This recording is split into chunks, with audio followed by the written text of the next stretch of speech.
Ladies and gentlemen, boys and girls, children of all ages, welcome to the Tuesday Night Flight, brought to you by the Sideline Junkies. This is where we take you on a flight around the sports world, one sport at a time. And with that being said, we have a different trio for the night. I don't know if we can be joined by a fourth or not, but if we are, great. If not, then we just got to keep the party moving, baby. Uh, we got the correspondent Keith. We got the big guy KG, and then you have myself, the Midnight Rider. And then, like I said, we're going to take you through the sports world, one sport at a time. Today's docket has a little bit of college football. We have there's a happy birthday in here. I don't know what that is. We got a touch of the nickel. And after that, we're going to wrap it up and get you prepared for tomorrow's shows. We got tomorrow at 7:30. You got the Nothing But Net. You have at 8, you have in the passenger seat. But before we move further, gentlemen, we just had a beautiful debut on the Tuesday slate, the Unapologetic Sports Show, brought to you by Lee Ice and Flying Brian Sweeney. Any initial thoughts on the show? Any feedback that you guys want to give on there? I watched and listened to the whole entire thing. I thought the boys did a phenomenal job, especially for their maiden voyage. You know, the opening tee ball on the first hole. You know, I thought they knocked it out of the park. I thought the content was good. I love how they hit the topics, and they moved on. You know, so it was like in and out, and you know the takes were hard, and they were unapologetic. That's for sure. So it's definitely on brand. So I thought the very first episode was really, really good. So keep it up, boys. KG? Man, I thought that they did a wonderful job. I sent BJ a text message and said they killing it, man. They killing it. And it was beautiful. They fell right in the place. And it's one of those things where you just like you sit back and you say, this is what we work hard for. Right. This is what we work hard for. So yeah. And I'm happy to see it. Happy as hell. Nah, I loved it, man. I thought they fell right into place. I thought there was a couple times where you could see like they were trying to search and get their sea legs back because they've been off for a little bit. You know what I'm saying? They hadn't been throwing the fastball, you know, on the outside corner enough. So now, you know, this show actually they don't throw it off the outside corner. They go high and tight. They don't mess around. We might have to get them a banner with like a Bill Lane beard throwing elbows because that's the kind of nature they come with. That's their force. But with that being said, I'm gonna turn the show back now over to the true host of the show, who is the big guy, KG. KG, take it away. Well, thank you for that, Midnight Rider. Let me start it off correctly. Gentlemen, how y'all feeling tonight? Good, man. How you doing? Doing good. Me personally, I was a game time decision, dealing with a little knee tightness, but you know, the trainer put a little sleeve on it, so we're gonna go ahead and we're gonna roll with it. No problem. So I asked for 2 minutes. Lee Ice checking in. Said, thank you, brothers, for the compliments. Much appreciated. Oh, man, much appreciation to you. Y'all did the damn thing, man. Job well done. And welcome to the family. Now, Midnight Rider said he don't know where I'm going with this. So if you don't know, today is November 18th, and the banner says, Happy Birthday, Frosty. If you don't know who it is, today would have been Len Bias' 62nd birthday. And every year I do the same thing, whether it's summertime, if I do a tribute show or what have you. Man, it's always the biggest NBA what if. But today is one of those days that you see a lot of highlights. And when I say a lot, I mean a lot of highlights. And you know, I like to mess with the Midnight Rider and say, you know, hey, if Bias would have lived and they would have faced the Lakers in 87, Lakers wouldn't have won that series. And then you would have had, you know, I always felt that we were robbed of a true rivalry for Jordan and Pippen because that would have been Bias and Reggie Lewis. If everything would have stayed the same and they both would have lived, that was a rivalry that would have carried us into the new millennium. But happy 62nd birthday to one Leonard Kevin Bias, a.k.a. Len Bias, a.k.a. Frosty, and what I like to call the Landover legend. Lakers in 6. Lakers in 6. Look, I'm thinking he gone. There it is. But KG, us as Maryland fans, you talk about, you know, the Celtic Lakers thing. Us as Maryland fans were robbed too, because we endeared him so much, you know, and he wasn't just a Maryland guy, he was a local Maryland guy, right? So we just didn't get to see his career blossom and root for him. If he played, I mean, I hate the Celtics, but I would have been rooting for him on the Celtics. I mean, that's just how he was, that kind of transcendent player. He epitomized PG County, you know, where I'm from. You know what I mean? He was it. So good shout out by you to recognize his birthday, 62 years old, hard to believe. I'll never forget being at Beltway Plaza when I heard that news for the first time. So that's pretty crazy, and good job by you by recognizing that. R.I.P. Frost. Always. I like when I tell you, people don't see it that way, but when I tell you Len Bias saved my life, and people say, well, how? Because as a cautionary tale, everybody said, oh, don't do drugs. No.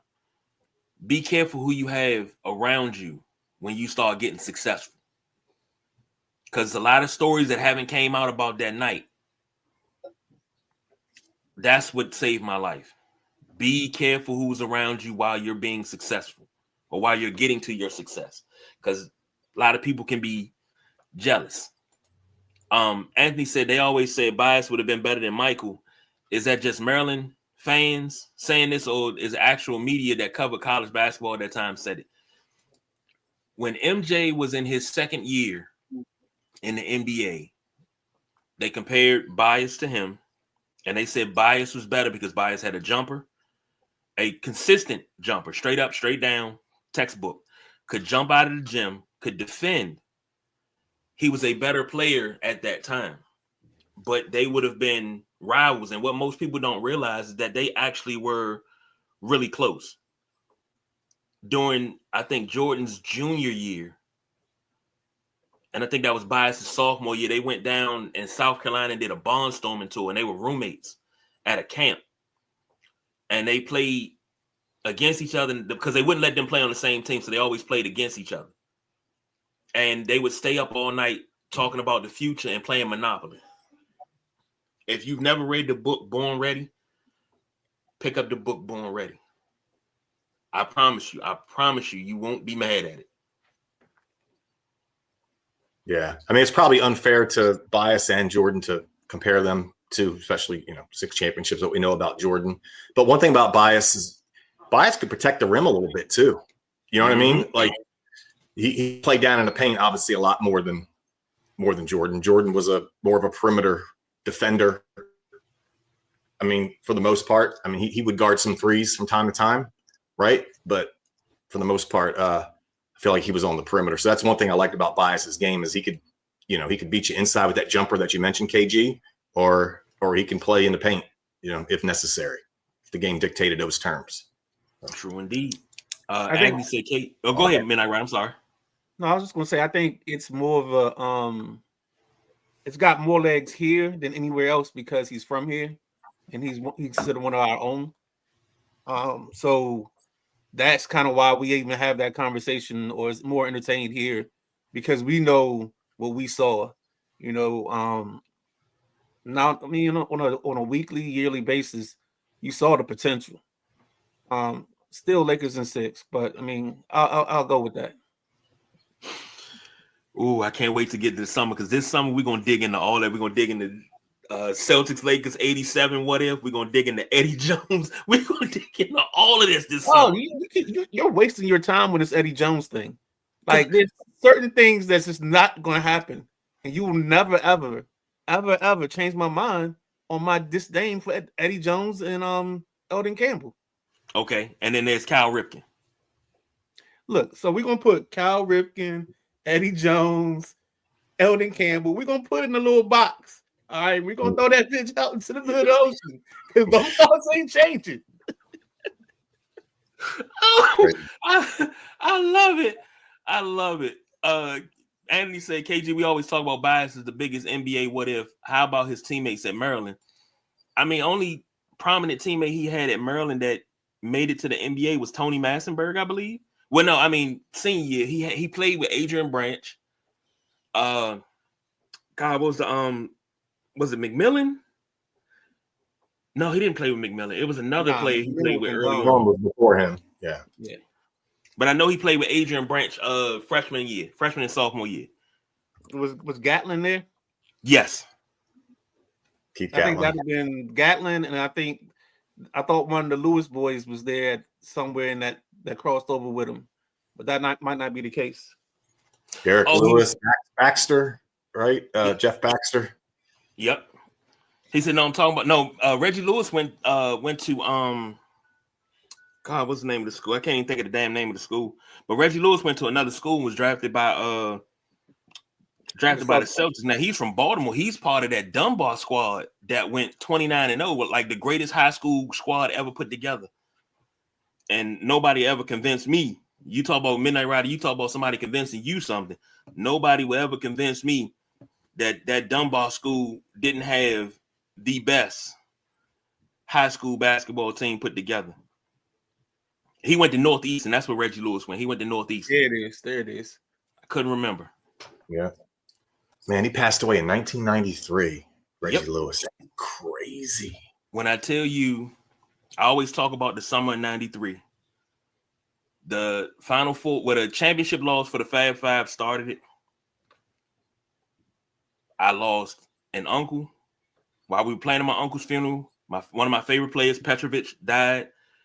The next month, I lost an aunt, lost another aunt, and then Reggie Lewis died the night before my aunt's funeral. We were at PG Hospital in the emergency room when the news came on. That's one of those things you don't forget. Like when I say worst summer of my life, I mean worst summer of my life.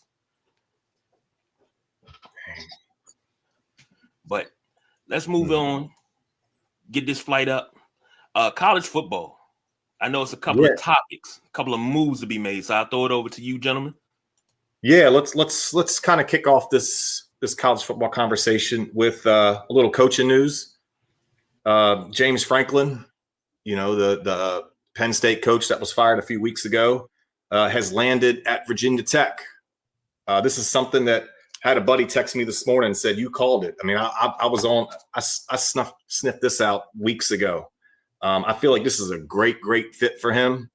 Obviously, we know Franklin's history with being able to beat top 25 teams. Well, over there in the ACC, he's not going to have that problem too much, right? So the first thing came to my mind was the players and the recruiting component for him. And I just feel like there's going to be a lot of Penn State players, in my opinion, that are going to transfer to Virginia Tech here pretty quickly, right? Anytime there's a huge regime change at really a top 5, top 6 job in the country, you're going to see some turnover there. And then, you know, you got that Hampton Roads area of Virginia. I mean, that's a hotbed, right? That's a hotbed for talent. So I just feel like he's going to have a longer leash there. He's going to have a chance to build the program. Is he going to be elite and win national championships? Probably not. Is he going to become relevant here pretty quickly in the first 2 or 3 years? My take is probably so. So I feel good about this move for the Hokie fans and for Franklin himself. So what do you think, Midnight Rider? Talent-wise, he's going to pick up talent. I think he's one of the best recruiters along the Eastern Seaboard. I think he was actually invading the 757 a lot in some of his recruiting in Penn State. So now these kids, instead of having to go all the way up 95 or however you get to Happy Valley, they can stay at home and they can play at home in front of their home family. Then you get the kids from the DMV coming down there. This has the ability and the possibility of being a dangerous combination.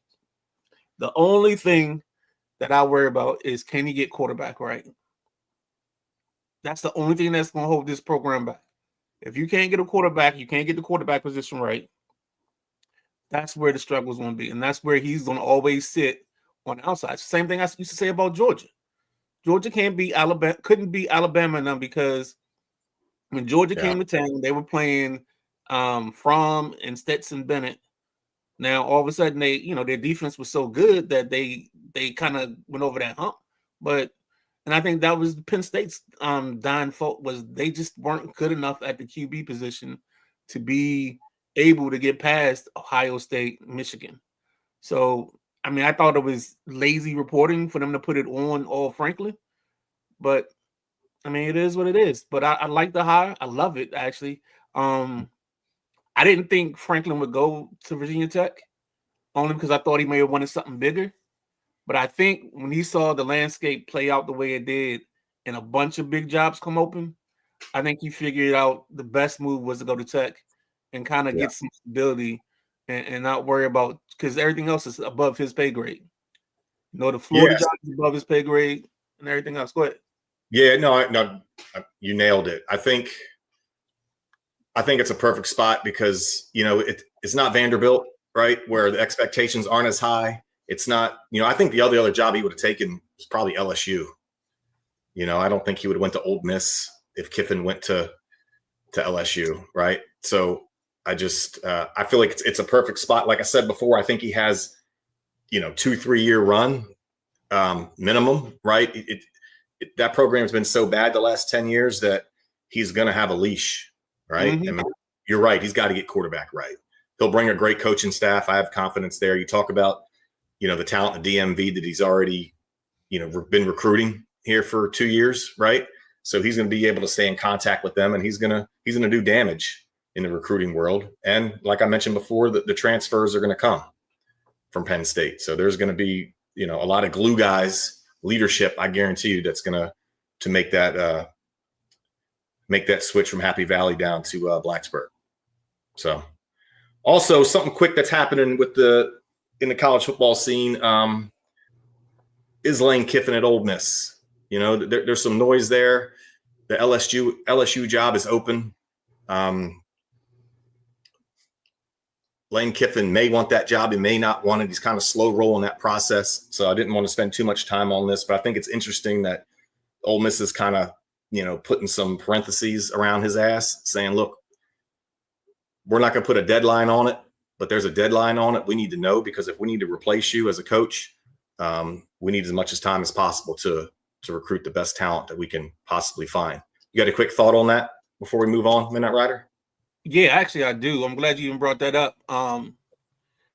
It's amazing to me with the way this is playing out that basically Lane Kiffin, if it says head coach vacancy, the next sentence is they want Lane Kiffin. It's automatic. And I think the one thing we gotta be careful of is sometimes people get comfortable, not so much comfortable, they get themselves in a place where maybe everything has come together the right way. You got the right mix. So I think the kicker or the key to that would be, does he really want to move? You know what I'm saying? Like, you have all these opportunities. Go ahead. Right, but it's on him because he doesn't squash it. That's the biggest problem. You know, he just says, "Hey, I love it here." He doesn't say, "I'm staying here." Right? I'm here for the long haul. You know, so that's part of the innuendo with the whole thing. It's like he always wants to keep his options open. He doesn't make a commitment. I mean, I heard him tied to the Giants job already too, which I don't think. I think he's too immature for that sort of responsibility. But for me, I think some of this is on him because he just never squashes it when he has the opportunity. If he feels that way, great, make it known. But he doesn't seem to want to put a lid on himself. So, when was his last extension? Because the question becomes, has he maximized his money?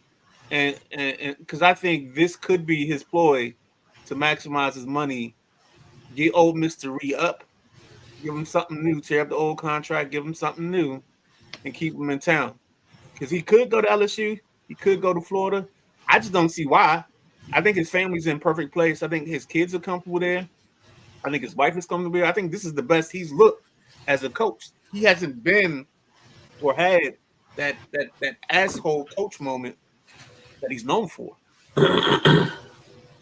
So I think this would be the perfect spot for him to stay.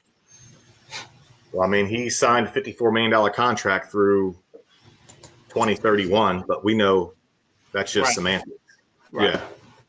I mean, there's always an entry out the side door if necessary, Exactly. for these types of things. So we'll see. Well, guys, let's move on. I didn't want to dwell too much on that, but I thought they were two noteworthy things happening with the college coaching situation in the NCAA. I just wanted to throw this out there real quick, and I just wanted to say this.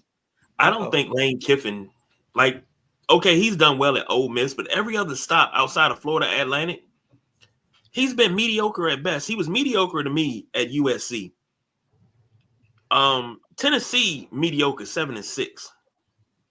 In the NFL, he was 5-15 in 2 seasons with the Raiders. He's been mediocre at best. Like, dude, you're living off a name. And that last name, Kiffin, that's what you're living off of. That's what you live off of. So I just, if he goes to LSU, basically LSU just made a lateral move. If this was a chessboard and they call themselves playing chess, you just move with the rook from the left to the right. That's it. That's all you did. You rook move. You didn't make a queen move. You didn't make a king move. You made a rook move. You moved from one space to the other. That's it. Yeah, Kiffin to me is I classify him as like a sore winner and a sore loser. I mean, I don't particularly care for him. Like you said, KG, he hasn't done shit really as a coach. He's on a little bit of a roll at Ole Miss, but again, it's the SEC. I mean, what's he going to win there with Alabama and others? A&M's, Oklahoma. I mean, I don't see it happening there either. So we'll see what happens. But I figured we'd touch on that for a second with Lane Kiffin. What's next? What's next? This is where we do the list. And the list, where's my graphic? Where's my graphic? Who's been in here touching stuff? We do the list every Tuesday during the college football season. And that is the top 5 quarterbacks right now in college football. So without further ado, I will toss it over to the creator of the list, the Midnight Rock. Can you count me in? I'll count you in. Are we ready? We're ready. Me. Number 5. At number 5, we have Justin Saying from Ohio State. He's going to climb higher. I'm going to let you know now. But I forgot him last week, and I got to get him in my list this week because he's one of the best quarterbacks in the country. I think he's higher than this, but we're going to just start him off at 5. This is his second trip into my list, but that's where we can go for right now. I don't know if Keith is going to add anything because I think Keith may have him higher on whatever he has, if he even have the list. I don't have a list, but I'm making it up as we go. I've got Saying it too. Okay. On my. Who do you have at 5? I've got Fernando Mendoza at 5. Okay. All right. KG. And Anthony says Julian, not Justin. I'm sorry. Hey, look, I got the last name right, man. I'm just saying. Number 4. Number 4. On my list. God, where did this list go? Let's go back to my guy. I think he's gonna fall off of this list, but no. Actually, no. I'm gonna go here. John Mateer. I like the way he's played all year. He's back from the hand injury. I think he's solid now. I think he's still gonna get. I think he's gonna get better as we go. But he got a big win last week against Alabama, and I think it was mostly because of his defense. But still, he played well, so he jumps into the list. And don't worry about it. That roller coaster is still going up. I agree. I got Mateer. I got him at 4 as well. I feel like he's on the rise. He's on the come. His team's playing well. I love the way they've adjusted the offensive playbook there to kind of suit his skill set a little bit more. So yeah, I like Mateer here at 4 as well. KG. Number 3. Took one on the chin this week, but Ty Simpson. I still see a lot of things that you can build off and you can put together. The foundation was shaken last week, but I think he put enough together on tape for me. I still think this guy has a bunch of, and my favorite word is the moxie. He's got a lot of moxie going on, and he plays with grit. I think Alabama's biggest problem is they don't have a run game. And if they could run the ball at all, this is where they missed that kid that went to Michigan. What's his name? Justice Haynes. This is where they miss him. You sitting down? Everybody sitting down? All right. Yeah. I'm going to go Gunnar Stockton here. You're not far off. 19 touchdowns passing, 8 touchdowns rushing. That's significant. The Bulldogs I feel like they're starting to peak at the right time. I like Stockton here at 3. So just to keep you updated, last week, Jack had him at 3, and then Coach Robeson had him at 4. So you didn't shake us off or scare us or anything. Okay. All right. Confirmation. I like it though. All right. Number 2 out of Texas A&M, Marcel Reed. This kid is just a leader, man. He gets this team. He almost reminds me of a guy who can't squat 600-pound Jalen Hurts. Like, he does all the little things, does the right things to get this team going. I like him. In the words of Forrest Gump, I like him a lot. So he's my number 2 quarterback on my list. Keith, go ahead. I got Vanderbilt's Diego Pavia. I mean, he leads all quarterbacks with total yards at over 3,000. The only quarterback with over 3,000 yards of total offense. So I'm going with Vanderbilt's guy at number 2. So he's been either honorable mention or at 5 for last week's list. So, but I like what you like about him. KG. Number 1. Mendoza, Indiana. My favorite quarterback. You saw the comeback against Penn State. He struggled a little bit, but he won the ball game. And he's been my number 1 quarterback for most of the season, probably the last 6 weeks. Hasn't really changed any. So that's who I have at 1. Keith? I'm just going to go, just to say something different, I'm going to go contrarian and give Marcel Reed some flowers. Okay. Right? Over at A&M. Damn, I like the way he plays. I love his leadership contributions on the field. You really can tell he's an extension of – it really has a great understanding of what they're trying to accomplish offensively. He's all in, invested, team dude, all-around leader. So let's although I think you're probably right with Mendoza, let's throw Reed some flowers because he's been exceptional as well. Well, you're in the right spot because I had him at 2. So I think I was surprised you started with Mendoza at 5.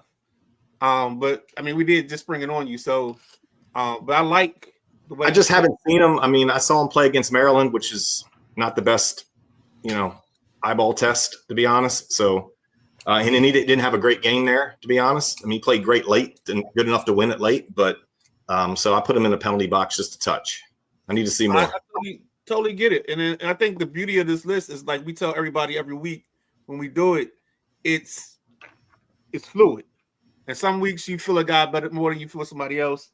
Right. Sometimes you're in the midst of doing stuff, and then you get to your list and you're like, and you forget a name or something like that. So, I like it. I like your list. There we go. Comments, because I think we got like 9. Yeah, we got a couple of comments. And before I hit the comments, I'm surprised it wasn't one name that was on there. And the one name is what Anthony said he has number 5, and that's Ty Simpson. He said, I'm sticking with my top 5. Number 1 is Sawyer Robertson. My number 2 is Drew Massmaker. My number 3 is Julian Saying. My number 4 is Gunnar Stockton, and my number 5 is Ty Simpson. Just a question. I had Ty at 3. You did? Yeah. I missed that. What the fuck was I doing? Because I'm sitting here like, why am I not hearing Ty Simpson? Okay. Okay. It's all good, dog. I'm like, how did I miss that? It's all good, bro. But let me ask a question. I'm being selfish here. What does CJ Carr got to do to make this list? It's tough because I see, like, next year, I think he'll be in the honorable mentions. But I think he's still a real transcendent performance away from being on my list. Like, he's got to have one of those performances where, like, we're going down the field, they're down 4, and he's got to put 7 on the board somehow, some way. And I haven't seen him do that yet. I've seen most of the time, he's played with some outside the first 2 ball games.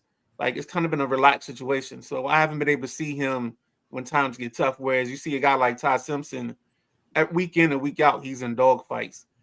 Diego Pavia is a great name. I'm talking about a guy being in dog fights week in and week out, and he's just making it happen. I almost call him a poor man Baker Mayfield. You know what I'm saying? Because he does everything. I don't even know if I need to put the poor man's. I think he's a baby Baker in my eyes. He just does enough. His arm is strong enough, and he wills his team to wins. All right. A couple of comments since we're on college football before we move on. Anthony said if both Sarkisian and Kiffin end up going to the pros to become a head coach, who do you guys think Florida, Ole Miss, and Texas look to be their next head coach? I don't see that. So I have a little Doc Walker in my system. I don't do hypotheticals, and this is one of them I can't do because I don't think Sarkisian or Kiffin go pro. I think they have I think people forget how much of the life you have when you are at a national power. I mean, why would you leave Texas? Because a pro team can't pay you more money than Texas. You know what I'm saying? And why would Kiffin leave the college ranks when he got 3 jobs looking at him right in the face? Agreed. I don't know what route Florida's going to take. I know what I do think. I think Arkansas needs to go ahead and just sit back in their chair. They need to pick up the phone. They need to call Billy Napier. And they do say, hey, Billy, I know it was a struggle at Florida, but come on over. Let's rehab your career. You're in the SEC. It's not top tier. We got all this Purdue chicken money, and we're going to put you a team together. And I think that's his best route.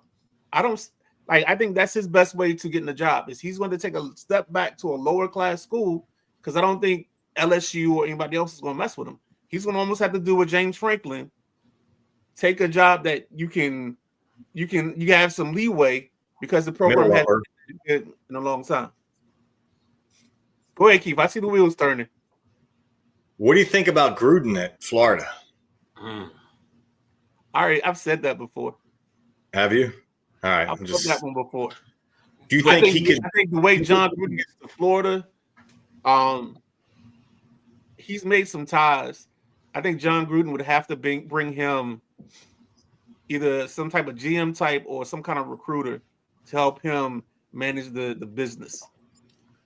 But it's not that different than Belichick, right? I mean, right. That's staining these NFL heads that are older going to the collegiate level right now. I don't know who the next wave is too.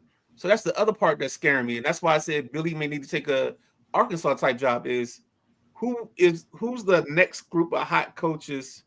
I keep hearing the Arizona State coach. Dan Lanning is not leaving Oregon. So it's kind of like who's that next crop of coaches, those in-between guys that's going to get us to the next place. The guys that are going to step up and take over the program. Go ahead. This is when you bring up Gruden. The reason now, this is my reason. If you guys don't agree with it, I understand. I don't think Gruden would fit well in college football because players are not going to respond to him the way players used to. I don't think he would fit well in today's NFL because players are not going to respond. See, in our generation, we will respond to the way Gruden coaches. That in your face, I'm going to put a foot in your backside type coaching. We will respond to that. These kids don't respond to that. They're going to transfer in a heartbeat. Oh, he's too mean. I can't play for him because he's always yelling at me. He always telling me I'm getting lost in space. You're like my wife. You get lost in space. They're not going to understand that.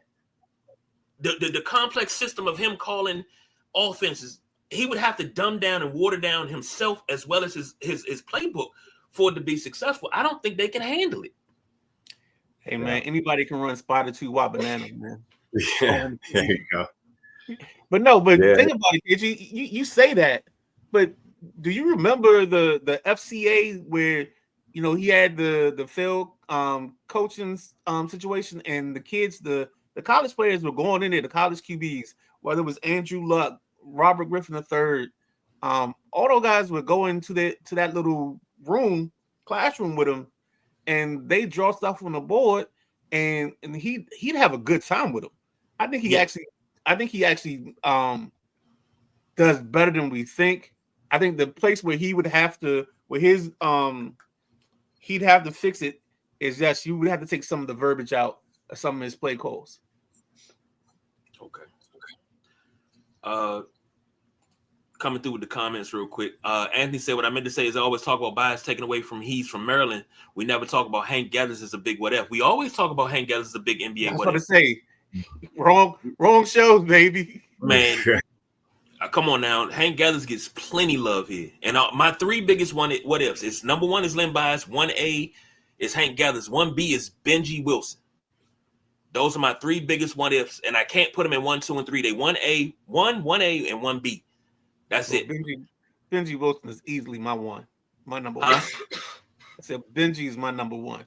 I can't argue with you. I can't put it in the context and in the order. And we were talking about Lane Kiffin. Andy Sakagi, we need to look at the context of what he had to deal with the Raiders. That ownership and that damn front office was incompetent as hell. I believe you. And I'm not going to. The other part we have to talk about is Lane had some demons he was battling in his personal life. And that's why I don't think he leaves Ole Miss, is because I think he's gotten settled. I think he's humbled more than he's been humbled.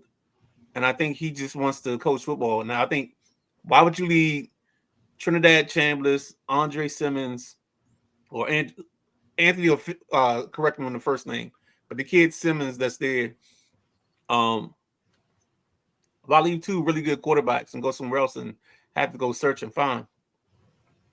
True. And Anthony talking about CJ Carr, he said, and I think what's hurt CJ a little bit, KG, is the scheme that you guys run is run heavy. You're not going to see big time pass status from him and a breakout performance like that, or he's thrown for 350. Well, totally agree. I give you that, because we Notre Dame's run heavy, but they treat him more like a Tony Rice than a Rick Meyer. No. Let's not do this. No. We're not doing these. We're not doing these. No, we're not comparing guys who can't. They'd be the EBT version of him. So no, let's not do this. Tony Rice, ask Brian Mitchell. Tony Rice can't throw a pass to save his life. That's why Brian Mitchell always stood behind them whenever they did quarterback drills. Rick Meyer was the golden goose. We're not doing this. We're not comparing CJ Carr to those guys. CJ Carr is in a situation where you have Price and Love. Why not stick with your 2 biggest dogs? Why not ride your 2 biggest dogs to the promised land? True indeed. I can't argue there. J Dub checking in. Where you go? God dang on it. Screen keep jumping. J Dub checking in. He said, hello everyone. What's going on, J Dub? How you feeling? Glad you could join us tonight. Anthony said, I think John would do well in the league like the National Arena Football League or CFL. But I mean, his brother was a great coach in the Arena League, to be honest. Yeah. That's where I learned about Jay Gruden. I watched Jay Gruden play, and then I watched him coach. He coached the great Orlando Predators. I loved it. He coached a little bit of offense while I was here. When he had Thompson and Crowder and Jackson and Garcon, and I guess that would have been, was it Morris too? Alfred Morris? Yeah, last couple of years, Alf. Yeah, he turned it up because we just couldn't play any defense that those particular years. But we scored plenty of points. I mean, when Jordan Reed was healthy, he was absolute cheat code, obviously. Oh, yeah. And said that's Austin Simmons. I knew he was going to tell me. I knew he was going to correct me. It's all good because I knew it was something like that. But still, talking about Jay, I mess with Jay now. Like, because I feel like his biggest problem was, and I'm not gonna, you know what? Never mind. Let's stay on topic. Go ahead. Anthony said, I would say CJ's like Brady Quinn.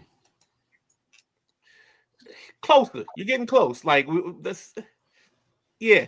Okay, I can live with that one a little bit better than I can live with the other ones. Brady Quinn was the Laron Landry of quarterbacks. You know, look like Tarzan, play like Jane. Thank you. I've never been able to put it into words. Thank you. Thank you. Jesus. Look like Tarzan, play like Jane. Damn. Keith, you must have watched this show a couple times because you know who I say that is, right? Who's that? No, I don't know. I don't know. David Njoku. Oh, David Njoku looks like a Greek god. He looked like he just came out of the waters and was just made, just like you could bronze that dude. But without Joe Flacco, Landry took the cake. You got to admit. I mean, well, if we're gonna go Landry, we gotta go David Boston. Yeah. Oh, David Boston's in that. Yeah, we could do a top 5 all time in this category for sure. Muscleheads and couldn't bust a grape on the field consistently. Yeah. Next up, we got the college playoff predictor. I'm not sure how Midnight Rider's gonna go with this, but I would love to see. No, yeah, I'm not on this either. I was waiting. I was hoping Maddie, and this is on my part of the production. I didn't get Maddie to send me their consolidated list because they did this yesterday. So I'm gonna go off of just Bleacher Report. They have a college predictor. So on Bleacher Report, they have the 4 buys as Ohio State at 1, Indiana 2, Texas A&M 3, Georgia's 4. The 5 seed they have as Oregon. And the 6 is Texas Tech. Ole Miss is 7. Oklahoma's 8. Notre Dame is 9. Bama's 10. Georgia Tech wins the ACC in this regard. They're 11. And I guess this is North Texas. They're the 12 seed. So basically, they will have Oregon versus North Texas to play the 4 seed. Winner plays the 4 seed Georgia. Notre Dame versus Oklahoma in the 8-9 matchup. The winner of that plays Ohio State. Ole Miss and Bama play, and the winner of that gets Indiana. And then the Texas Tech, Georgia Tech, winner of that gets Texas A&M. The only problem with that bracket is that gives Texas A&M an easy road because I don't know if you fear Georgia Tech because they run the ball so much. Right. Especially if you can prepare, you know. And yeah, I don't know. That's an interesting setup. I mean, Texas Tech has the kid, I think his name is Rodriguez, that is like the defensive phenomenon. He might even get some Heisman votes for his defensive antics this season. But I mean, this is the one of the latest ones that they have. I don't know if Keith has something else he saw or No, I mean, I just had a question really. I mean, I'm not super taped up on this. It's still kind of early. My question to you really was, do you think this is going to move a lot? How much is this going to change?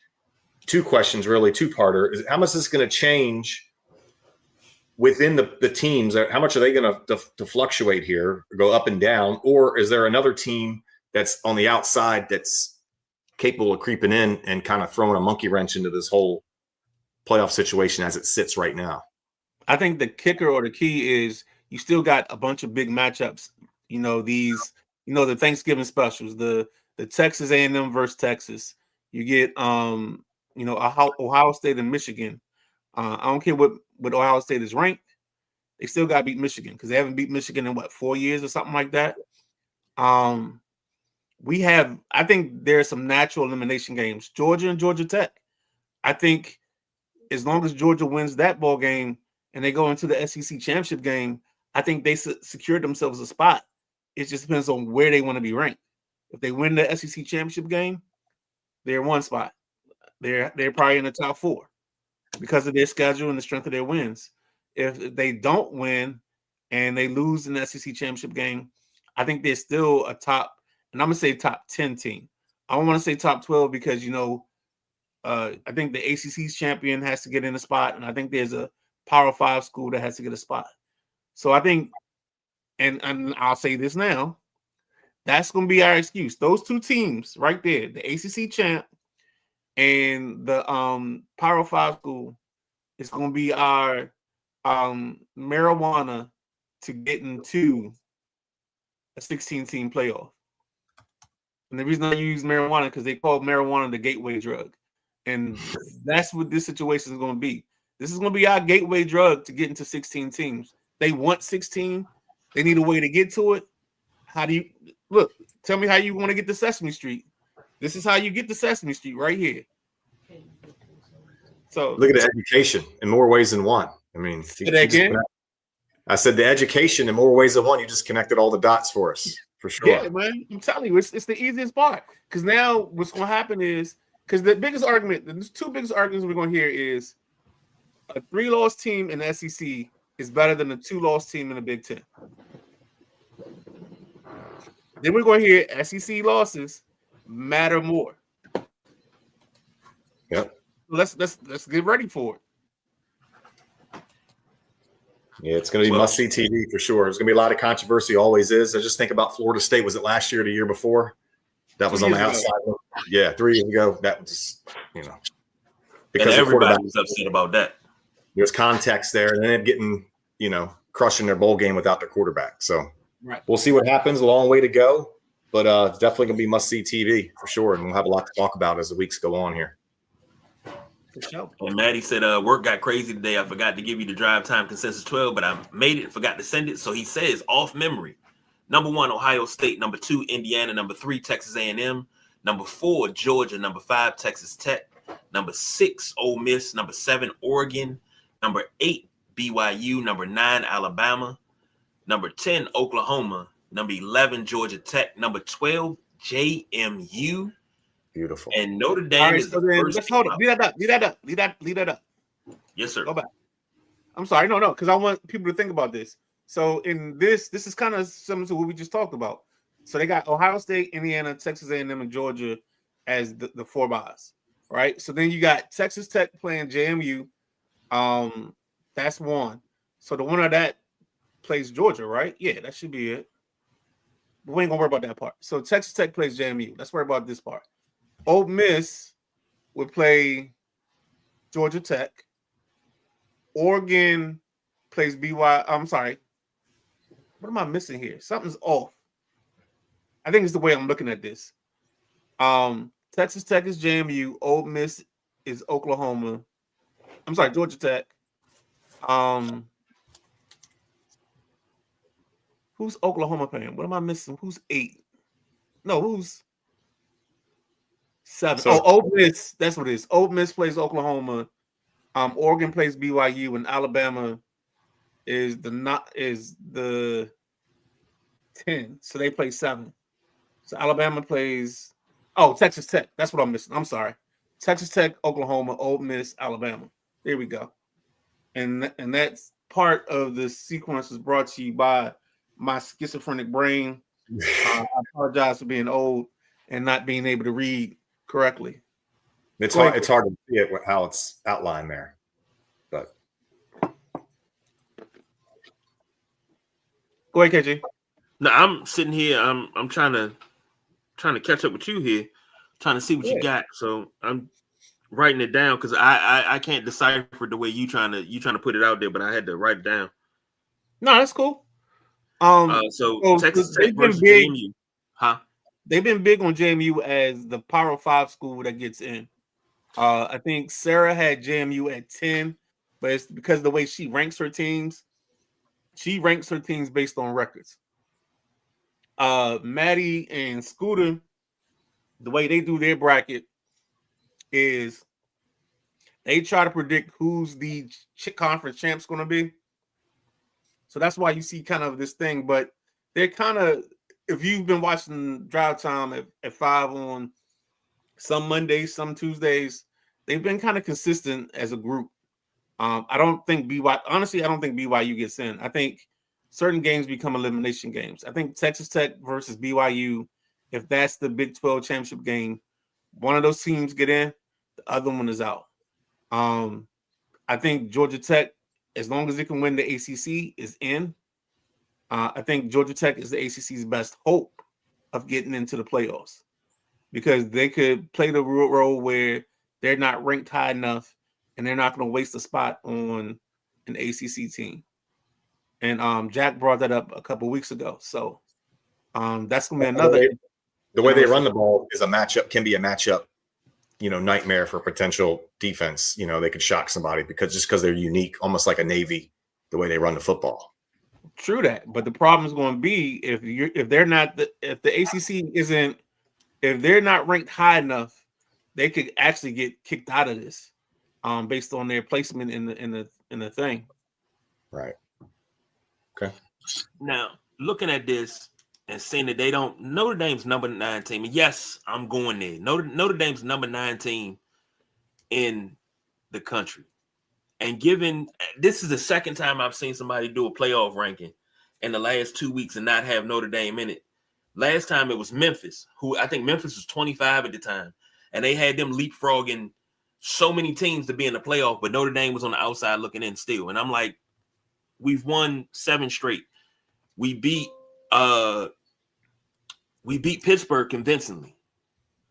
Every game has been a convincing win, and we still get no love. So if Memphis is the team that's getting in, they're getting in because of the Power 5 rule, not because they're better than Notre Dame. The other thing you gotta look at too is when we start getting down to it, the brass tacks is Notre Dame's got 2 big losses: Texas A&M, Miami. But the problem is their wins don't stack up with everybody else's wins, and that's where they're going to struggle with getting into this process. So they're going to have to hold out on hope. They're going to need a hero to come along to save them in this scenario because it's going to be tough. They're going to need some wins. They're going to need some losses. Go ahead. Join a damn conference. What's the problem? I mean, look, here we go. Look at the wins here: Purdue, Arkansas, Boise State, NC State, Southern Cal, Boston College, Navy, Pittsburgh. Who the hell is that? I mean, it's just not. It's not good enough. That's the problem. Southern Cal is on the outside looking in because if Southern Cal wins, I think they play Oregon this week. Southern Cal has an outside chance to make this very interesting. But again, as an independent school, you just run the risk of end up with a dud schedule where the people that you play or beat haven't beaten anybody else. So it's not like SEC or you can't harvest any nuts. I like that term you used just there. You can't. You got no street cred. Zero. No, I don't know if that's Eddie Jordan or John Thompson, but I like the harvest and nuts reference because we use that here on this show. That's Eddie Jordan. I love Eddie Jordan. I can't agree with you. And the reason why I can't agree with you, because I say this all the time. You got to understand why Notre Dame can't join a conference. Here goes K. All right, hold on, time out, KG. We need the broadcast journalist, KG, not the Notre Dame fan, KG. I'll give you that. Okay. And the reason why Notre Dame they can join a conference. They want to put them in the ACC, but it's not really going to work because guess what? When you're in a conference, you know how much money you have to split? The TV deal that they had with NBC, that's worth what? $40, $50 million. They don't have to split that with anybody. If they were in a conference, they would have to parcel that out and split with other people. The Under Armour deal, they get to keep that money. What else? They get to keep all this. We just talking football right now. All the money that the football team generates, they get to keep that money in house. They join a conference, you got to start giving that money out. So Notre Dame's not going to make any money. That's number one. Now, number two, this is coming from a fan standpoint, a historical standpoint. You join a conference. Let's say they join the ACC. You join the ACC, we won't get Notre Dame Navy. We won't get Notre Dame Purdue for the Shillelagh. We won't get Notre Dame USC for the Jewel Shillelagh. We won't get Notre Dame Michigan State for the Megaphone. You won't get your rivalries that have built Notre Dame football, which have built college football. You won't get those things anymore and it'll ruin everything.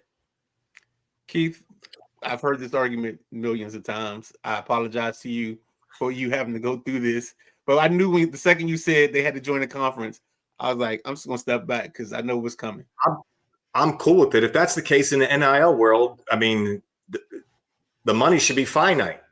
I mean, it should be Notre Dame and then everybody else when it comes to the best players, the best coaching staff money can buy. It shouldn't even be a competition, right? Because they're on a playing field by themselves, but it doesn't work out that way for some reason. So it's at some point the football has got to be more important than the dollars and cents. You know what I mean? If football is that important to touchdown Jesus, then finding a way to get yourself into the SEC or a big conference like that, it just needs to happen.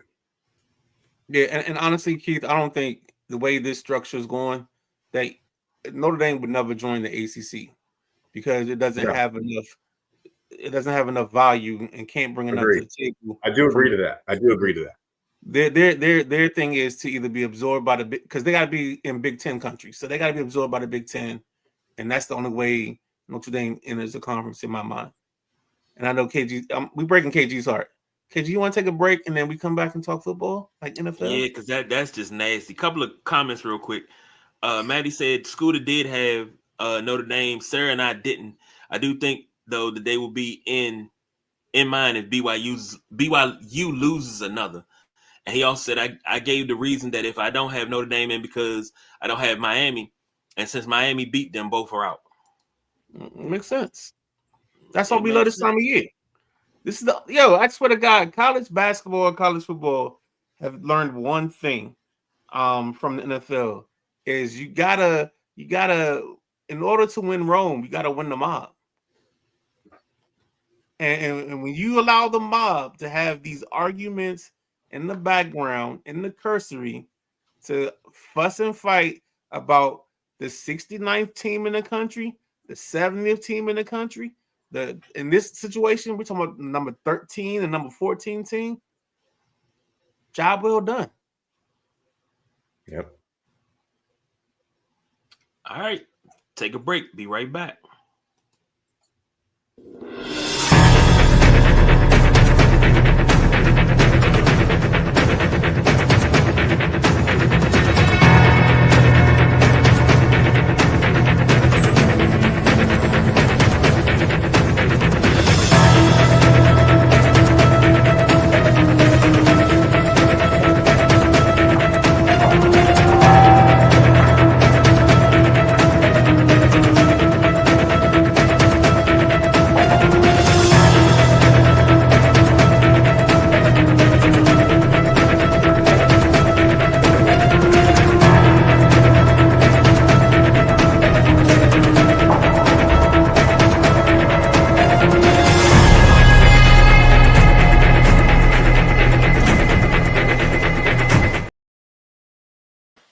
Ladies and gentlemen, that is the greatest show on Friday Eve.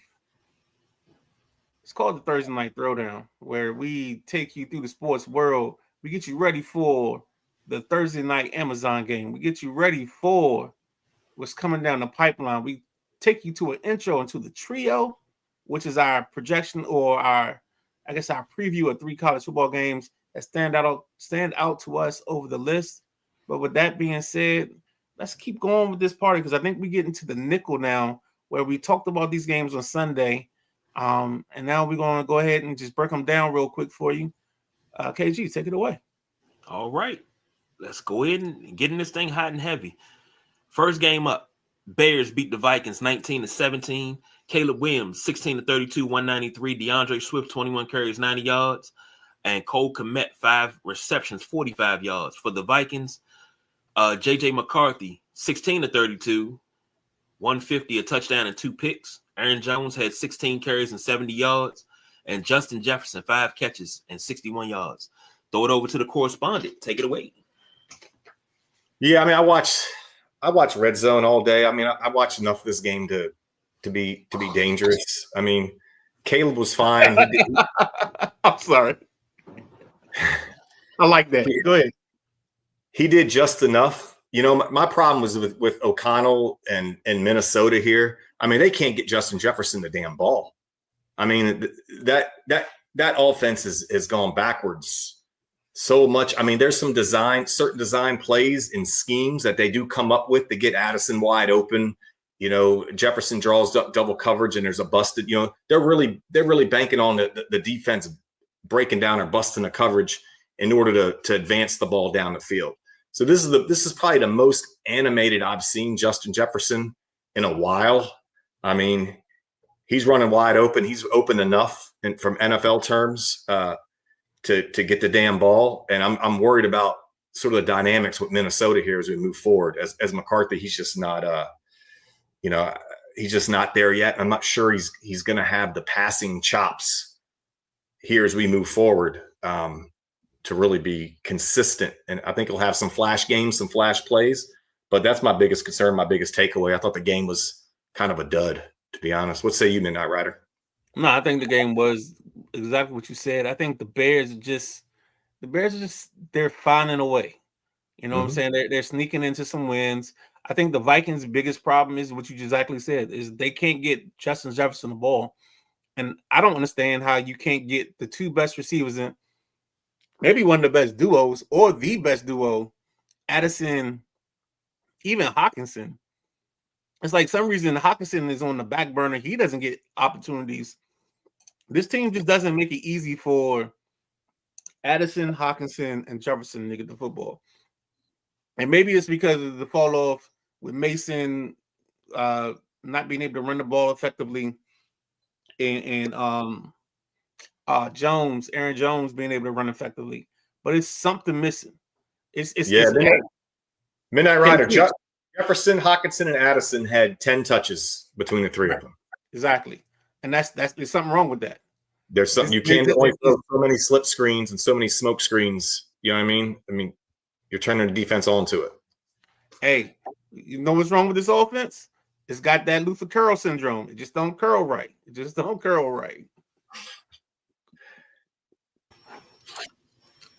Next up, you got the Rams versus the Seahawks. Rams win 21-19. This was an NFC. That first game was an NFC North battle. This is an NFC West battle. For the Seahawks, Sam Darnold, 29 of 44, 279, and 4 picks. Kenneth Walker has 16 carries, 67 yards, and a touchdown. Jackson Smith and Jigba, 9 receptions, 105. For the Rams, Matthew Stafford looked very human on Sunday. 15 to 28, 130, and 2 touchdowns. Kyron Williams had 12 carries, 91 yards, and a touchdown. And Puka Nacua, 7 receptions, 75 yards. To the correspondent, take it away. All right, 2 things for me on this game. One, Sam Darnold is back, right? There's a big spot, and Darnold does Darnold things. But the second thing is, I couldn't help to mention there was a Gumby looking fella out there playing corner for the Rams. It looked pretty damn good against Smith and Jigba, and that was our old pal Emmanuel Forbes. So shout out to him. You know, I thought we cut him loose a little bit too quick being a first round pick, but he seemed to embrace his opportunity there in Los Angeles. They found a way to coach him up and trust him, right? Against some, I saw a thing where 20 snaps he went up against in Jigba, and Jigba had 39 yards receiving when they were mano a mano. So I think that was impressive. Darnold's 4 picks. That's the story. If he throws 3, they win, right? 4 is too many. Stafford was, he's probably the MVP in the clubhouse right now because it's a quarterback-driven, award because they keep winning. But he was pedestrian, just like the big guy KG said. So yeah, I mean, I thought it was more about Darnold than anything else. Throwing unnecessary picks at inopportune times was really the biggest deal we had there. Midnight Rider, what you got?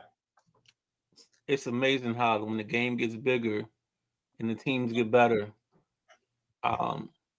he has to ask who you gonna call, and they say Ghostbusters because he out there struggling, man. It's crazy when I watch this guy play. To go to your Gumby reference,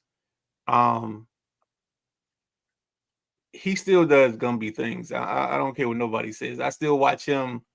I watched him 2 weeks ago, and he was looking at the ground as he was trying to hit somebody because he was just throwing his body in there. But the difference is for me with him, is and will be there's two guys. I think it's Verse and Fisk. As long as they got Verse and Fisk, I think it makes his job so much easier because that football you can't hold on to the football the way the Rams front four rushes the quarterback. And I think he didn't have that luxury here. And maybe he would have been better if he had that luxury here. But I think this is a situation where it just, sometimes you get in the right spot. I thought Cam Curl was in his secondary, but I don't remember. I keep seeing number 20, and I don't know his name off the top of my head, but I see a couple other guys making the plays in terms of interceptions from a secondary standpoint. But to take this off the Commanders and just put it in general, I think the Rams did one good thing. They got them young, electric pass rushers. They went and got linebackers that can run. They got safeties that can run. They got players that just basically, this defense is just fast all over the place. And you're not going to outrun them. Now, you might outsmart them. You might out-talent them. But I think they give themselves enough of a chance when there's a dogfight that they're going to be in the cage and they're going to be fighting. And they got a swinger's chance. And that's the beauty of this Rams situation. And then the way, you got McVay calling plays. You got Stafford killing it. This broke his little run of 4 touchdown games.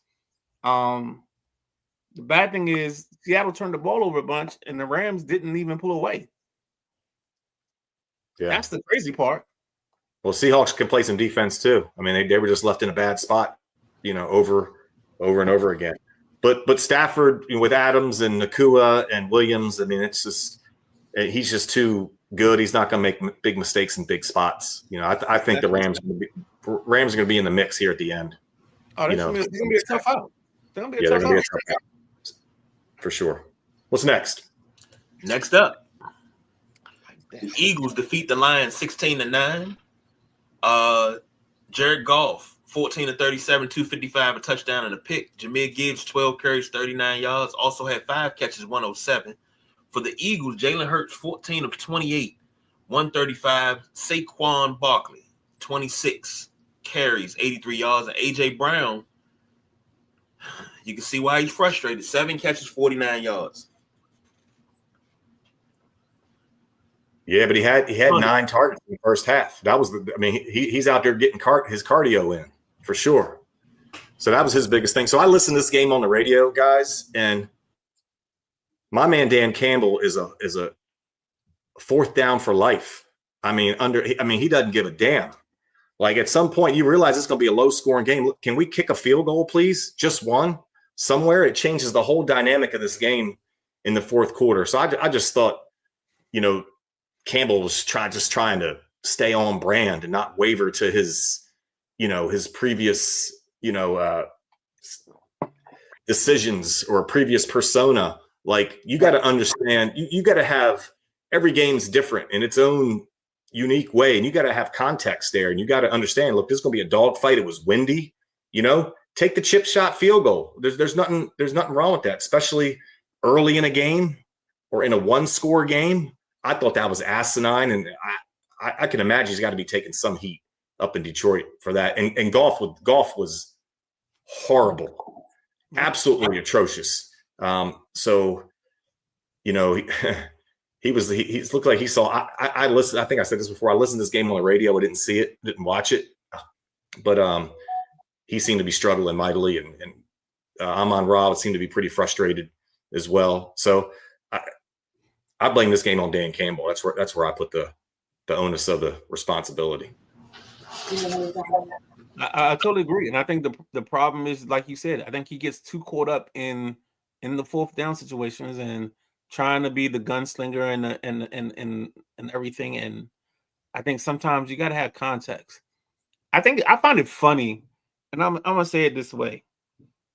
I find it funny that all the things that people do now in NFL games It's called analytics. But if you played Madden back in the day, you did 99% of the stuff that they're trying to do right now. You took your chances when you got to put over the 50-yard line and it was a 4th down. You took that chance. If the coin toss went your way, I know me personally, I always chose to kick. I always deferred because I wanted that bump in the second half. But now we got a new fancy word for it. It's called analytics. So now if you don't understand it, it's all analytics. You know what I'm saying? You know what I'm saying? We're going for 4th down and 5 in the plus territory. It is analytics. You know what I'm saying? It's crazy, man. Like this is it's what we've done for so many dog. It annoys me to a certain level because it's like all we got to do is put a good little title on it, and we just call it KG analytics. And the world is happy now, but it's bad football at times, and this is one of those situations where it was bad football. Like somebody always said, and trust me, I've never said this in my quarterbacking life when I used to play quarterback, but sometimes you got to take the profit. All right, we going for this, but understand if you take the profit, you never lose when you take a profit, is what they say. And I think one thing that Dan Campbell has as his Achilles heel is he can't take the profit sometimes, and he does it to sacrifice his mantra. So the question becomes, what's more important? Is your mantra more important, or are the points more important? And I think at a point sometimes, I think he's put himself in a position where he has to live by. No, you know what? I'm gonna give it to you early this year, KG. You gotta die on the cross of your beliefs. You gotta die on the cross of your beliefs, baby, and that's what Dan Campbell decided to do. Yeah, well, he's a damn fool, is what he is, because his team wasn't playing great. I mean, his defense showed up, and because of his decisions, he cost his team a chance to win that game late.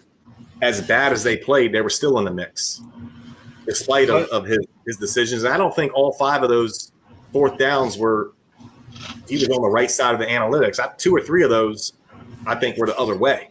So he was just being defiant, you know? And like I said, just trying to be on Dan Campbell brand. And I feel like Quinn – No, he's being a bulldog for the brand. Totally agree. I'm not saying it's the right way to do it.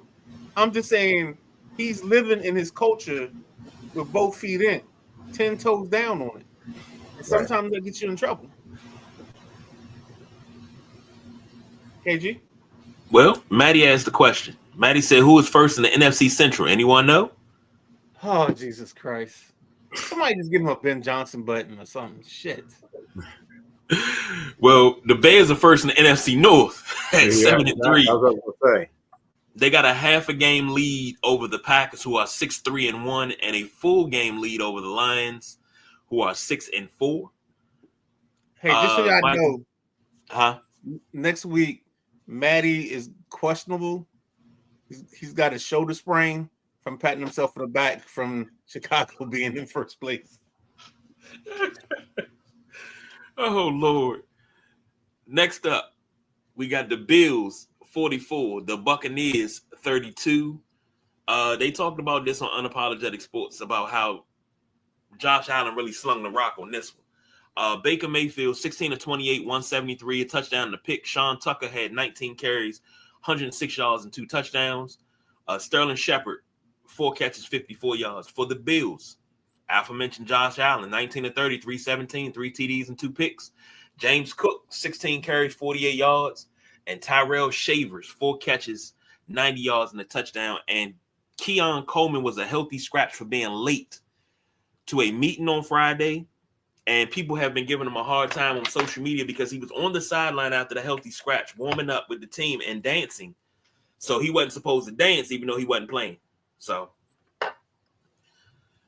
correspondent, take it away. Yeah, I don't have a whole lot on this. I mean, the boys in the show, Unapologetic Sports, touched on this. I mean, it was an epic game for Josh Allen. Obviously, three passing touchdowns, 3 rushing touchdowns.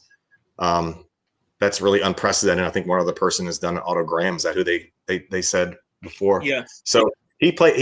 He played his ass off. James Cook caught a long touchdown. I still question the Bills' defense a touch. I mean, still gave up 32, right? Right. So as it looked like a go-ahead win, and every time I looked at Baker Mayfield, it looked like he was running for his life. Like, I mean, they were getting tons of pressure, and obviously Baker can improvise some. But so I'm going to keep an eye on Buffalo's defense here as we get through the last, about to touch the last quarter of the season. Let's keep an eye on that.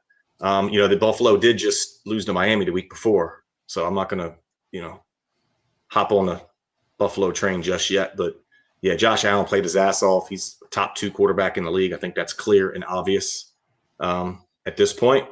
So yeah, that's all I got. Midnight Rider. Well, let's go shout out to Brian, because he had him in his flying high scenario as the number 1 person. The 6 touchdowns, 3 rushing TDs, 3 passing TDs.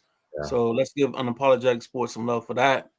But let's keep the main thing, and it is what it is.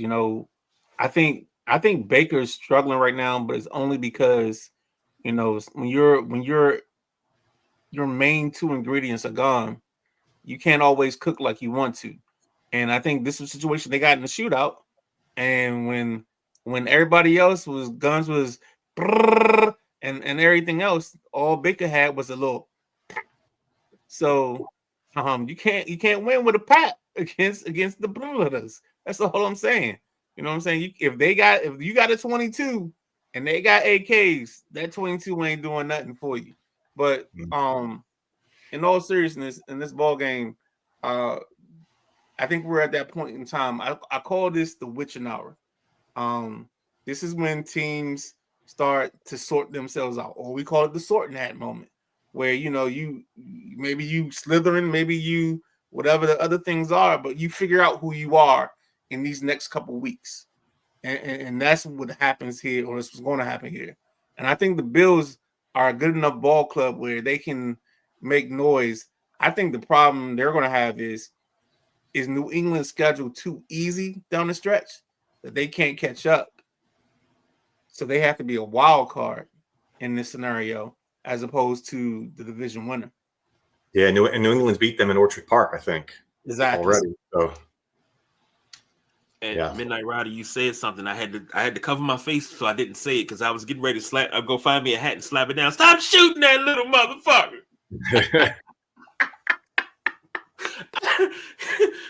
I was getting ready to, but I was like, nope, let me chill. The boss BJ, who's supposed to be in bed, said Bills defense is in trouble. No Evans, no Godwin, and the backup running back ran for over $100 yards. Jeez, I mean, bend but don't break. True. That's the best philosophy. The Bills defense bend it, but it didn't break. Well, technically, bend but don't break is a good philosophy. But I mean, if you want a trouble-free philosophy, you can just say Hakuna Matata. Just saying, just putting that out there. Okay. I mean, but they got the job done, Yes. See, I give my teams the same speech. If the other team scores more points than us, we don't win. So we got to score more points than the other team. Exactly. That's your pregame speech. What's next up? You got the Broncos versus the Chiefs. Broncos win it 22-19. The Chiefs, Patrick Mahomes, 29 of 45, 276, a touchdown and a pick. Kareem Hunt, 13 carries, 59 yards and a touchdown. Travis Kelce, 9 receptions, 91 yards and a touchdown. For the Broncos, Midnight Riders, man. Bo Nix, 24-37, 295. RJ Harvey had 11 carries for 30 yards. And Troy Franklin, 4 catches, 84 yards. Correspondent, take it away. Yeah, so I followed this game on Red Zone. I think the guys are right earlier talking about the Chiefs are kind of this game this week against Indianapolis is going to be huge for them. I mean, the Chiefs in the second half found a way to unlock Kelsey and he got his, but they took everything else away. The Broncos did a great job of minimizing that run game. I mean, they're not afraid to Hunt, right? He doesn't scare them. So they really they have ability to put a ton of pressure. They took that first read from Mahomes away. So Mahomes is backing up, and it was all backyard football from there. And him and Kelsey obviously can work some magic and have a million reps together. And Kelsey got his, but they took everything else away. I think that was their plan. There was a controversial pass interference call late in the game that kind of changed things. But give Bo Nix credit. He wasn't great. He wasn't clean, but he did just enough to get the job done. I thought Sean Payton did a really good job with his clock management at the end of the game, giving them a chance to win late. So, I mean, that's all I have on this one. The Chiefs, I'm paying close attention to them because I think the boys are right. They got a big game this week. This is almost their season in a way if they don't win this game. So, Midnight Rider. I don't even know if it's in a way. I think this is the truth. I think this Colts game defines their season. It defines their destiny. And if they can't win that ball game, they're in trouble because Denver's playing good ball. You got this the Steelers playing good enough that they're going to have a good enough record that they could be something to reckon with, even as a wild card, because they got out to such a great start. What you just said earlier, harvesting your nuts. The Ravens, I think, are going to come back because the way their schedule is set up, that they're going to, I mean, I've never seen a team 1-5 still be the favorite to win their division. But because Vegas knew what their schedule was, they saw the opportunity and the ability for them to fix this. Chiefs wise, I don't know. I mean, I think they need to find them a running back, because this ain't it. Pacheco ain't it. Hunt, I mean, he ain't it. And I think that's their problem. Remember, I don't know if you were around, Keith, but when I talked about this offense, I said at a certain point they was dealing with hard times. You know what I'm saying? But having Hunt and Pacheco as your main two running backs, that's hard times. And I think the receiving core, with Hollywood Brown, I mean, you get Rashee Rice back and he helps you. But Hollywood Brown and Xavier Worthy, they put you back in a space called hard times. And I think Denver is good enough on defense with their pass rush and their cover guys. And in 2 weeks, as a Commanders fan, you're going to have problems because you got to deal with Malafongo. You got to deal with Surtain. It's going to be interesting how this thing plays out. Yeah. Maddie said that was a fun game to watch. Problem-free philosophy. That's right. And watching the Chiefs lose is so much fun. And it's always harvest your nuts well. I'm taking credit for that. I don't think you can. Man. The only reason you can't is because it's a staple in the show. We got one more game, and this is the early game. I actually watched part of this game, and I did not really care for it. I did not like it at all. The Dolphins defeat the Commanders 16-13 in overtime in Spain. Marcus Mariota 20 of 32, 13, a touchdown and a pick. Chris Rodriguez 15 carries, 79 yards. Deebo Samuel had 7 catches, 74 yards and a touchdown. For the Dolphins, Tua Tagovailoa 14 of 21, 71. Devon Achane 21 carries, 120 yards. And Jalen Waddle, 3 catches, 52 yards. Correspondent, please take it away. One quick proclamation. DC Sports, we back, baby. Back to sucking. I mean, what the hell? What the hell is going on? I mean, between the Wizards and the football team, we've got one win since October 5th between the two. Anyway, I just that's been irking my ass all day. I mean, that bothers the shit out of me to know that my hometown teams are putting up those types of performances and have those records. I mean, it just feels like, old times. I'm like, we're getting the band back together over here. So it's disappointing. I got a question for a different day, and it's Ask really it right now. No, go ahead and ask it. All right. As you sit here right now, real feel, okay, between the Commanders and the Wizards, who do you feel most strongly about having a sustainable winning organization in the next 3 to 5 years? Within the next 3 to 5 years. I say Commanders because I think I think the injury situation. I think with people, and this is the part that always irks me is, if you look at San Francisco a couple years ago, San Francisco has had these 2 seasons, 2 years apart, where their injuries just demolished their team, and I think we're in that situation where the injuries are just demolishing this team. I think our radio hosts are in their feelings a little bit because they wanted certain moves to be made and those moves weren't made. So they're blowing up this situation to a point where they're making it more extreme and they're trying to push it on Adam Peters.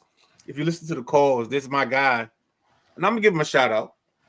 I mean, this is guy Mark in Largo that calls in to the Chris Russell show, and he always talks. He says, "Oh, I like Adam Peters," but then there's always this but, and he goes on this rant about Adam Peters and what he didn't do and the McLaurin thing and all this stuff. I think the easy part for this group of fans is to harp on Peters and the issues and him going for it.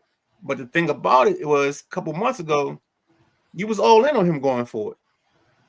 You know what I'm saying? You get Laramie Tunsil. I think there's 2 things I think that hurt this team this season is the way they treated Brandon Coleman and the way they treated Terry McLaurin. I think those are the 2 things that kind of damaged the reputation in the locker room and kind of soiled some things for some people. All right, so just a really quick, I won't get off on a tangent. Yes or no answers only here. Who's on the team? Is this player on the team next year? Bobby Wagner? No. Deron Payne? No. Von Miller? No. Marshawn Lattimore? No.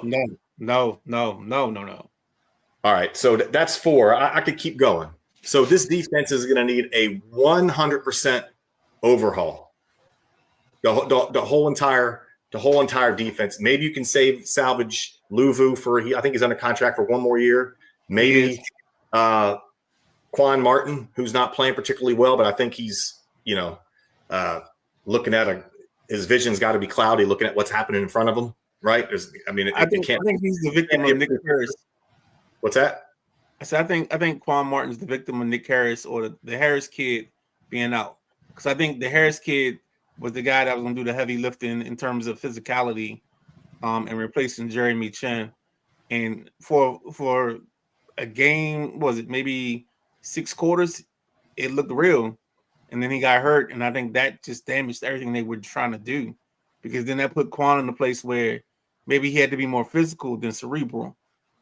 So I think you can fix the Quan problems by putting somebody else beside him, but it can't be Jeremy Reeves, because I think Revo is a good safety, but he doesn't play well in space.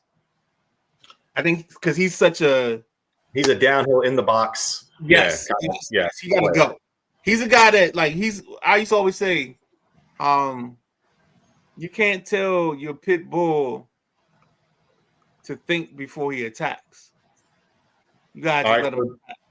So that was on the defense. So I mean, you're with me. I mean, it's probably a scheme change. It might be a whole entire overhaul. We'll see depending on what talent they can muster in free agency and the draft. And then last question before you go there. Yeah, I don't want to take you off your point, because I got a note saying that, based on information from the Commanders, let's say allegedly, that there will be a defensive coordinator change. They saying that Dan Quinn going into next year doesn't want to call the defense, so he's going to bring in another coordinator. So that's something else to keep an eye on. Yeah, so I want to get into to Quinn calling the defense here quickly, but my next question on is he here next year or not is Cliff. Because do you think Cliff will be here next year? Yes. You do. Okay. All right. I think he stays another year because I think some of the bloom is off the rose. And I think he'll need a recovery year. And I think next year is the recovery year. And then I think going forward, in 2027, I think the offensive coordinator is either David Blau or Anthony Tavita Pritchard. Yeah. No, I think Tavita goes. I think Tavita's the one guy that if Cliff leaves, I think he's Cliff's offensive coordinator. Yeah, I think that's Blau. If Cliff, because they were with each other in Arizona a little bit, and I think he brought him here. But anyway, let's get to this game real quick. I know we got to wrap up the show here pretty soon. So, I mean, if you want to see call it a bright spot or a silver lining, I thought it was the defense. It was more inspired. It was more connected. There was less breakdowns. Other than the A-chain, Devon A-chain student body, right? I mean, he must have had 70 yards running that on 4 or 5 carries. I mean, it was absolutely unacceptable defense. But aside from that, I thought there wasn't, a bunch of busted coverages, people running wide open, which we've been used to seeing. So the defense looked a touch more inspired, still nowhere near good enough. I think the offense, they're trying to do what they can. They've got limited resources, obviously, out there. They're keen on Debo, trying to get Debo the ball in his hands in space as much as he can. He scored the touchdown. There's a lot of work to do here. I can't decide what I want this team to do next, to lose out or show some fight, to have some positive posture, and positive mojo going into the next season. I'm starting, I'm leaning toward Jaden playing as soon as he can, whether it's the last 2 games of the year or last 3 games of the year. He just needs reps. I think that's pretty clear and obvious. So, yeah, I mean, it was a wasted trip to Spain. It's something I considered doing. I'm glad I didn't, selfishly. Again, not good enough. Defense a touch better, less breakdowns defensively, like I said. But on to you, Midnight Rider. No, I think this game was simple. The Commanders showed that as long as the quarterback isn't good, we can hang in there and we can actually play some defense. I think Dan Quinn gave you some moments where he added in some wrinkles and it looked good on the surface, but at the end of the day, we still are what they are. And I think they've been stripped so barren of talent. I mean, you're on your 5th DN, your 6th DN. I mean, I think that's just a problem. And like, people want to talk about it, but that's just the way you are. And you got to figure that out. You can't fix that on the run. You know what I'm saying? You can't bring in anybody else. That's why they're taking a shot on that kid, the kid Jackson from USC. And I think maybe after the bye, you bring in some guys that, you get some guys back healthy, you get some other guys back that you want to take a shot on, and you figure it out from that point. Well, one thing ain't figured out is that damn field goal kicker. They still ain't figured that out. I mean, well, the problem is, and I'm glad you said that, because I just got a text message from my boy Terrence Johnson, and he breaks down, and I'm gonna post it on the Sideline Junkies page. But basically, he breaks down the field goal kicker for the last couple years, going from McManus. I forgot the European kid that was kicking for a minute. You had Kate York. I mean, you had Austin Seibert. Zane Gonzalez. I think you had Zane Gonzalez, Riley Patterson. I mean, we can name guys. We want to name guys, and that's what they've done. And then even Jake Moody. Shoot, I remember watching the Chicago game, and I had like a level of confidence because I thought, well, Jake Moody, that's the kid from the 49ers. He's probably going to shank this. And that was my hope. So watching us sign him, I mean, you can tell where my confidence level is. My confidence is low. Shrek or Donkey can't tell me my confidence is high on this one.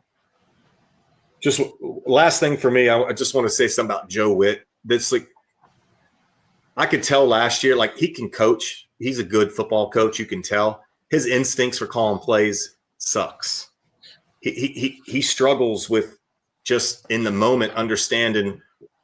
I'm not saying guess, but anticipate what the defense is trying to do from play to play.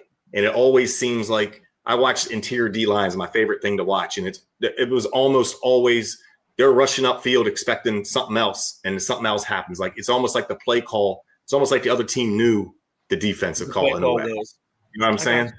And I just his anticipation of what's coming next is just poor.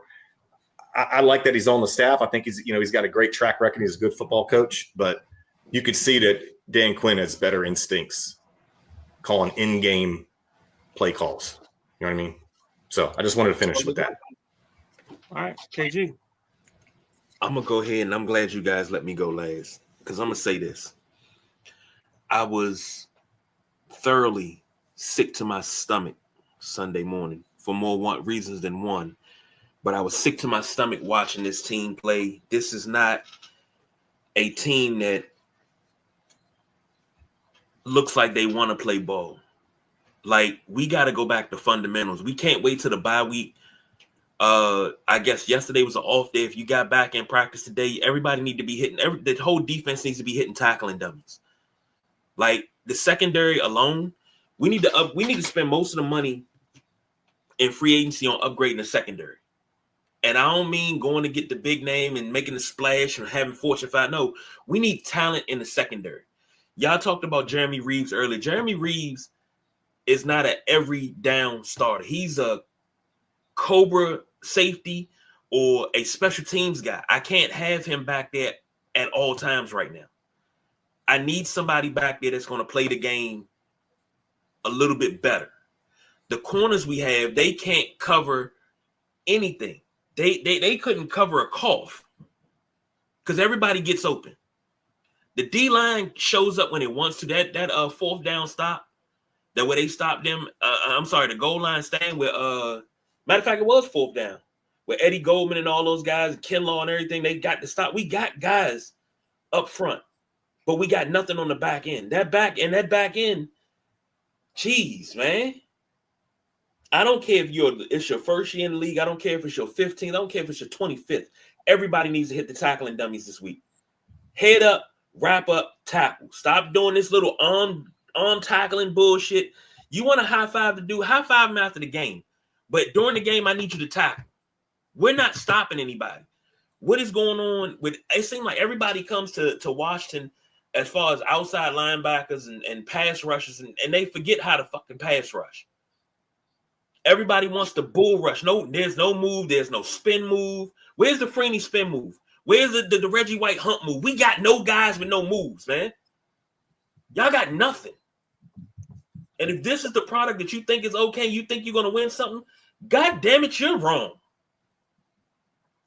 Again, we walking around like we won something. You want to do all your little dances. You want to get sturdy with it and everything. We ain't bust a goddamn grape all season. We can't live off the glory from last season because it didn't mean shit. We didn't go to the show last year. Yeah, we made it pretty far, but this is supposed to be the year we kicked down the door. We knocked on it last year. We supposed to kick down the door this year. We right back in the same fucking situation we've been in under Dan Snyder, where we had one good season that gets the whole fan base hype, and then all of a sudden we come back out with the mediocrity again. Yep. I don't want to live like that anymore. I don't want to live. Love don't live here anymore. That type of shit, they ain't here. Like, no, and I'm tired of being nice. I'm tired of being inspirational. This is not it. Every week, week in and week out, we put up a piss poor performance. We get no respect. We are the laughing stock of the league. And by God, if I got to keep hearing Dallas fans talk shit, even though they're 4-5-1, they're still talking shit. If I got to keep hearing that, I can't deal. Like, knee sore and this ankle sore, I don't give a damn. You want me to show you how to tackle? I'll show you how to tackle. Like, God. You get paid ransom to play a kid's game. Act like it. KG, these primetime games. I mean, we just can't. If we got a standalone game, it's a loss. Yes. I mean, straight facts. We just can't. We can't handle it. We can't deal with it. Home, away, different fucking continent. Doesn't matter. Same result. Same team shows up, and same team yields the same results. Yes. So it's unacceptable. I feel you 100%. Again, I'm just worried about these players. I mean, the quarterback, I trust. He'll get right. He'll keep himself. He'll find a way to keep healthy. He'll make enough plays. The offense will be fine. This defense scares me to death. I got two questions for you, gentlemen, before we get out of here. Two quick questions. The first question is, as far as the kicker goes, would you be opposed to signing Justin Tucker? I want no parts of that. I mean, I told you that before. I mean, then they signed Jake Booty, and I was just like, okay. I mean, I think we're at that point where you're taking chances on somebody. Just hope. Go ahead, Keith. I'm sorry. I mean, as a front office, I'd have to see the paperwork on it. Like, I mean, he hasn't been admitted guilt of anything, right? Or hasn't been found guilty in a court of law. But yeah, I mean, I'm with Midnight Rider. And unless there was a smoking gun there, then probably not. Unfortunately, he's the best kicker that ever lived. But he struggled last year too. Yeah, not this franchise either. Too soon. And my second question is, why in the world was what's my guy? The rookie. Why was he back there returning kicks? I know Jalen Lane got hurt. We don't have no other kick returner because that's what flipped the game. That game was in hand. So that's what flipped the game. I do that. I mean, Sam Steele is a former wide receiver. He's a punt returner. I think maybe some of the semantics around the field and the way the lighting is set up, maybe that played a part in it. But like, let's not act like, I mean, the kid is normally sure-handed at times. I can't say it even that way. But no, the kid was in the right place. He's your punt returner. You don't mean to have him like your ideal situation is to have Jalen Lane back there because that's why you drafted Lane, right? You don't have Crowder anymore, so you don't have that benchmark. You don't have McCaffrey anymore. So like basically because of your attrition, you ended up with him back there more so than anything else. Well, look, he dropped the interception like 3 plays before. I mean, it was a difficult play. He was up. I mean, it hit him. It was up and to his left. It was a bang play, but he should have caught that ball. And I think he'll tell you. I think he'll tell you that. So, yeah, man. I mean, if you just got to let that ball. I mean, if I'm the coach, that ball's just got to land where it lands, and we deal with the consequences. Because you could just tell the way he tracked it and the way he tried to zoom up to it. Gain like 3 yards there at the last second. Like it was. I mean, it didn't even touch his forearms at all. It went right through him. I mean, it was it was Bill Buckner. You know what I mean? It was right through the legs. So you can't have that. I put that on. The special teams coaching staff. There's got to be a better solution than that. But yeah, because a first down or two after that ices the game. Like KG said, it's a wrap. We probably feel a little bit different about the team. Not we're going to go on a winning streak, but oh God. Yeah. Maddie said, I know it's tough for you Commanders fans, but just be thankful you're not Raiders fans. And he said Caps will be okay. Well, 3 out of 4 ain't bad. And if Washington was competitive, I would say bring him in, talking about Justin Tucker, but not worth the publicity to bring him in if not making the playoffs. I totally agree. Yeah, there's context there. I agree. So, all right. Final thoughts before we wrap this thing up. Start with the correspondent. I'm good, boys. Great show. A lot of topics. Caught me off guard. Made me work on the fly here, but all good. Love spending. Let's see what we got here. Hour and 45 minutes with you boys. Good times as always. Most definitely. Midnight Rock. Here, man. For me, real quick, UNC beats Navy. Caleb Wilson is showing that he might be something. I know he's not a boozer brother, but he might be something. So keep your eyes on North Carolina, the Tar Heels. Do we know what Michigan? You know, I ain't gonna even bring that up. So yeah, the Tar Heels, let's do our thing, baby. Okay. Speaking of college basketball, we didn't talk about it a couple of weeks ago. Georgetown beat Maryland up on the hill. Nobody wanted to talk about that, but that's okay. That's okay. And Maddie said, I forgot to bring this up. Go vote on the gambling polls and Sideline Junkies 24/7. If you haven't casted your vote, I'm going to go ahead and I'm going to try to pin them to the top of the group page. But if you have not casted your vote yet on the gambling polls, please go and do so. Please. I already know I'm in the minority on this one. So next up, tomorrow, 7:30, you got Nothing But Net. 7:30. C. Perry and that man sitting in that bottom box, the Midnight Rider, taking you around the NBA. Then after that, you should have In the Passenger Seat with the Gentleman Jack. I'll be co-hosting. I'll be co-hosting that show with Jack tomorrow night. So. And the correspondent will be right there co-hosting. Thursday, I'll be back for the Thursday night throwdown. I think that'll be our last Thursday night throwdown to after Thanksgiving. Yeah. So, man, it's been a wonderful ride. But for the correspondent, the Midnight Rider, I'm the big guy KG. Thank you for joining us tonight. We are out of here.